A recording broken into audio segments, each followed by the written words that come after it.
Voilà, salut. Cette fois, c'est le dernier épisode de cette sortie. Le gros Outcast 8S. Eh ben,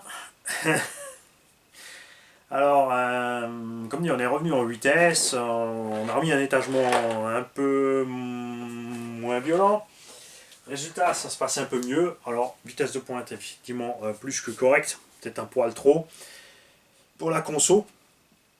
Mais je voulais avoir cette réserve en l'air pour les sauts. Direction GPM. Réglé trop dur, j'ai cassé le cerveau de direction. Là, il a l'air d'aller, mais non. Quand tu mets en route, il tourne clac, clac, clac, clac, clac, clac, clac. Donc, on va changer le cerveau, détendre le sauve-cerveau GPM et une fois de plus, échec. C'est dommage, hein. Pareil, on nous fait une dizaine de minutes et on se retrouve toujours au même endroit. Il faisait pas encore, voilà, il faisait toujours encore à peine 10 degrés. Est-ce que c'est lié à ça? Je ne sais pas. Est-ce que j'ai reçu des triangles de la première génération et pas les plus récents? Alors ceux d'origine, oui, c'était les bons. Alors ceux-là, on a reçu. C'est vrai parce que regardez, on a roulé, il faisait vraiment froid. On a pris des gros impacts pour casser les triangles d'origine. Et ces deux-là, par contre, les deux ont cassé comme du verre en moins de 2. Donc je vais partir du principe que c'est pas la faute de la machine. J'ai reçu les triangles d'ancienne génération. Donc là, j'ai commandé chez RC Fast Cars les 9. Hein. On va mettre ça. On va s'occuper du cerveau, mais bon. Ça, hein. Franchement, cette série Arma 8S et moi, bon, ça commence à venir. Hein. Maintenant, avec le sauve-cerveau, là, déjà, c'était plus agréable sur la direction. Voilà. À voir après ce qui va rester avec niveau consommation, tout ça. C'est vrai que je suis pas fan des engins qui consomment à bord. C'est pour mettre l'hélico 8000 pour rouler 10 minutes. Je suis pas trop de ce genre là. Alors, je vais le mettre de côté. Ouais, je l'ai jeté dans le coin lâchement. Je m'en occuperai un autre jour. Et par contre, celui-là. Alors là, on s'est fait plaisir. Léopard 910 kV en 58 par 82, c'est un tout petit moteur. Il n'est pas plus long que le moteur d'origine, juste plus grand diamètre. On a un support moteur chinois dessus. La carreau du Seine Reaper qui lui va à merveille.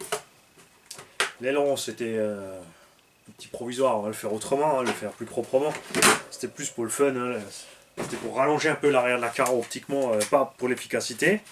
Tiens, tout à l'heure, regardez, on parlait dans une vidéo, à un moment, de ces retours de sortie, de ce genre de choses qui peuvent traverser la machine, vous déplacer les câbles ou en arracher ou en blesser. Et tu vois, regarde, on y est. Donc faites gaffe à ça.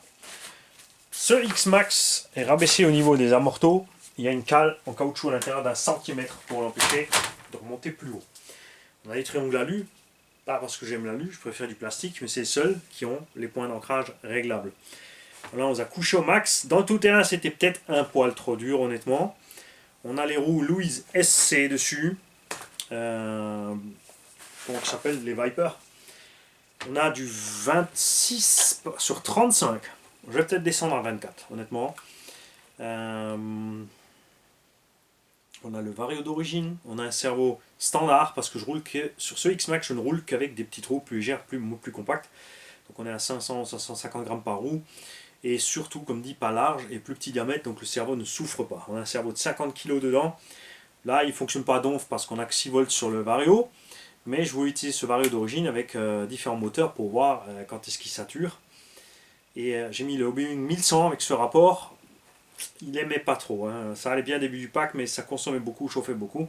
Là, je suis passé sur ce petit moteur Léopard à 910 kV qui a énormément de couple. C'est un rotor qui a vraiment des aimants super balèzes et ben ma foi, sans surprise, ça fonctionne bien mieux. J'ai cassé une biellette de direction. Et ça, c'est le genre de truc qui m'arrivait qu'une fois pour l'instant depuis tout le temps que je roule en X-Max. J'ai voulu mettre gaz, prendre une grosse butte pour remonter la butte et j'ai pas vu qu'il y avait un mur. Il y avait un mur en béton d'1 mètre de haut, donc j'ai fait un backflip à l'impact et tout ce que j'ai endommagé. Moi je voyais déjà mon diff posé dans le carter devant, triangle arraché du bulkhead, ce genre de choses, et ben que nini. J'ai juste pété une pauvre biellette de direction et rien de plus. Je peux vous dire que là, ce coup-là, j'étais content. Je vais en profiter pendant qu'on pause pour gratter le sable qui est au fond du bac, parce que ça aussi, c'est un point important. Quand on parlait des lipos, que ce soit les hard ou les soft, faites gaffe à ce qui se trimballe dans vos bacs lipo. Si vous mettez la lipo sur un caillou ou du sable fin, machin, qui va bouffer la housse, ça va endommager vos clipos. Donc prenez-vous le temps entre deux packs de bien nettoyer vos bacs lipo. Alors un peu de terre dans les jantes, ça va. Alors là, comme j'ai pas le plein débattement, petit détail, je n'ai pas eu besoin de modifier mes jantes Louise. Quand tu as ton plein débattement, fais attention, quand tu braques à fond, tu as les vis là qui vont aller. Ah bah si, regarde. Avec les chocs, elles sont allées taper, regarde. T'as vu ça? Pourtant on est loin, hein, on est à 1 cm. Et avec la déformation des jantes, on est allé frotter. Mais il n'y a pas que ça. Non, il n'y a pas que ça. C'est une pierre qui a dû passer parce que la vis elle n'arrive pas là. Hein. Elle est beaucoup plus loin. Ou alors j'ai déformé à mort. Hein, parce qu'on l'a fait que d'un côté, pas des deux. On n'a pas de traces sur l'arrière non plus. À voir. Donc ce que je fais ici, là tu vois mieux peut-être, c'est que je mets des vis à tête bombée ici à la place des têtes cylindriques. Pour éviter que ça aille frotter là.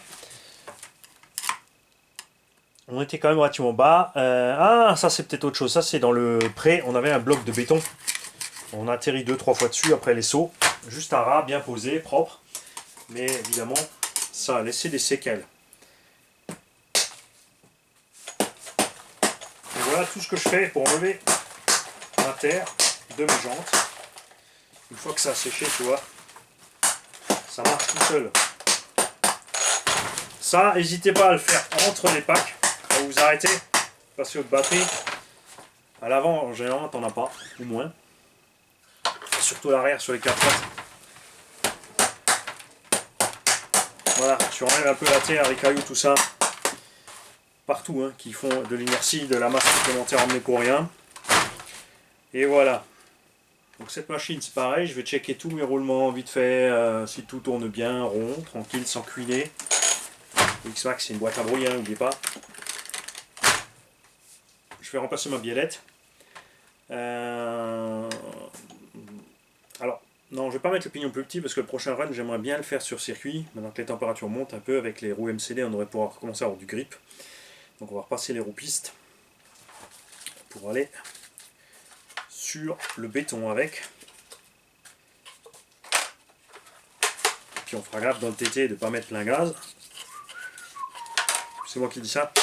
Et voilà. J'ai quand même envoyé des sauts. Si, je dois quand même modifier les jantes. Regardez. J'ai bouffé l'arrière de mes triangles supérieurs. En braquant à fond, on a les écrous qui ont bouffé un petit peu l'arrière des triangles. Là, donc on va le faire. On va mettre les trucs arrondis. D'un autre côté aussi, on pourrait peut-être profiter puisque j'ai commandé les Traxxas Sledgehammer pour le X-Max. Donc je vais probablement pas sur Big Mama mettre les petits élargisseurs pour monter les roues Arrma des boots. Puisque maintenant j'ai plus confiance dans les Sledgehammer que les D-Boots. Ils sont pas mauvais les D-Boots, hein, mais c'est pas non plus. C'est un peu mieux que le pneu d'origine X-Max, mais c'est pas encore tout à fait ce qu'on veut. Donc on va voir ces Sledgehammer. Donc je vais pas utiliser ces petits élargisseurs là, je vais peut-être les utiliser sur celui-là. Pour non, je trouverai autre chose à faire avec. Je suis bien comme ça. Je suis bien. Ça dépendra de ce qu'on trouve en roue piste, peut-être. Les roues MCD sont trop petites. J'aimerais bien des roues pistes qui font. C'est des 160, j'aimerais bien des 180-190, mais j'aimerais qu'elles soient quand même un peu plus larges pour ce X-Max. Et je me pose de plus en plus la question si je vais pas juste vraiment garder mes 3 X-Max, donc rabaisser comme ça pour piste et prairie quand je fais pas spécialement de gros sauts, un full origine pour toujours avoir les sensations de l'origine que j'adore, et puis Big Mama, parce qu'avec ces 3 là j'arrive vraiment à tout faire. Hein. Pour la piste mouillée, on achètera les Louise SC Rocket. Et puis voilà, c'est tout. C'est parti. Moi je vous laisse là, je vais changer mes pièces. Tu vois là, j'aurais dû noter au fur et à mesure, puisque normalement quand je rentre du terrain, je sors chaque machine, je fais tout de suite chaque machine. Là je les ai posées de côté pour pouvoir faire les vidéos, pour vous montrer. Et résultat, après je vais oublier. Donc Mani il va réfléchir vite fait. Et puis il va aller réparer ces machines l'une après l'autre, qu'elles soient directement à nouveau prêtes pour sortir. Mes batteries sont chargées. Je suis ready. Ciao les gars. Voyez mon bouton.